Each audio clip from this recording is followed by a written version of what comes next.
Iran's missile strikes on Israel were correct, logical and lawful. That's what Iran's Supreme Leader Ayatollah Ali Khamenei told a vast crowd which had gathered to hear him speak in Tehran today.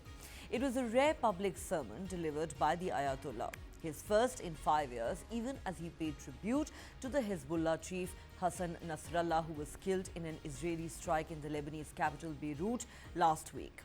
Iran's supreme leader described the Tuesday attack as the minimum punishment for what he called Israel's astonishing crimes while leading Friday prayers in the capital, something he's not done since 2020. He emphasized the unity of Muslims around the world based on the principles of the Islamic holy book, the Quran. He said Iran's enemy is the same as the enemy of a Palestinian state, Lebanon and other Muslim nations. Khamenei said it is the duty and responsibility of all Muslims to help the blooded people of Lebanon and to support Lebanon's jihad and the battle for Al-Aqsa Mosque.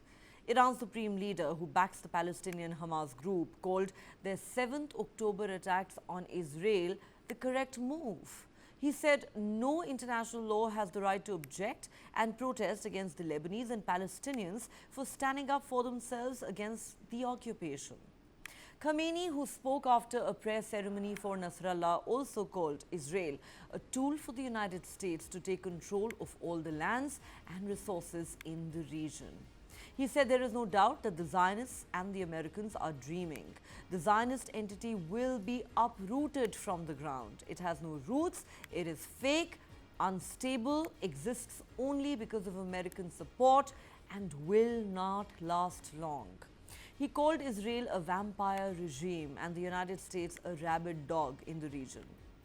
Khamenei's speech came 3 days after Iran fired nearly 200 missiles at Israel in what it said was retaliation for the assassination of Hezbollah leader Nasrallah.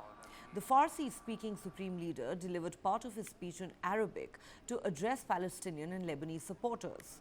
During his sermon, Khamenei praised Nasrallah and voiced support for Hamas and Hezbollah, which he said provided vital service to the entire region and the entire Islamic world. He said Iran-aligned armed groups will not back down in their conflict with Israel, which entered a new phase after Hamas launched deadly raids into Israel on the 7th of October last year. Iran is the main backer of Hezbollah and Hamas, as well as other armed militias around the Middle East, which have attacked Israel. They dubbed themselves the Axis of Resistance. In recent weeks, several senior leaders of Iran-backed groups and Iran's powerful military wing, the Revolutionary Guards or the IRGC, have been killed in Israeli strikes or presumed Israeli assassinations. The Supreme Leader's appearance in front of a crowd of tens of thousands in Tehran is a sign of the gravity of the moment for the Iranian regime, which is facing widespread domestic discontent. It could be read as an attempt to show strength and restore Iran's credibility as the leader of the so-called Axis of Resistance.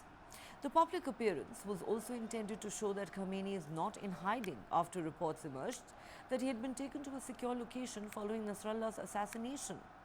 The sermon was also an attempt to project unity with newly elected President Masoud Pezeshkian and other senior figures of the Iranian establishment all present. Pezeshkian was recently criticized by hardliners in Iran for suggesting that Iran and Israel might end hostilities at some point. The Grand Musalla Mosque in Tehran was flooded with people after Iranians were given free transport to attend Khamenei's sermon. A large Palestinian flag was seen in the crowd. Khamenei holds ultimate power in Iran but very rarely leads Friday prayers himself. The last time he did so was in 2020 after the US killed Iran's most senior military commander Qasem Soleimani. The time before that was all the way back in 2012. Iran is still reeling from the loss of its allies, Hezbollah chief Hassan Nasrallah and Hamas's political leader Ismail Haniyeh, who was assassinated in Tehran in the month of July this year.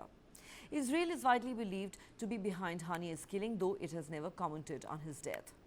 Khamenei also told the crowd that Iran would retaliate if, as expected, Israel launches a response to Tuesday's missile attack. On Thursday, US President Joe Biden suggested that a possible Israeli strike on Iran's oil infrastructure had been discussed as Israel continues to weigh up how to strike back at Tehran. Meanwhile, Israel has continued to strike southern Beirut and Lebanon, telling more than 30 villages in the south to immediately evacuate and head north. A major road out of Lebanon was hit. Visuals show a large crater near the border crossing into Syria, where thousands of people have been fleeing. Rockets continue to be fired into Israel from Lebanon as well.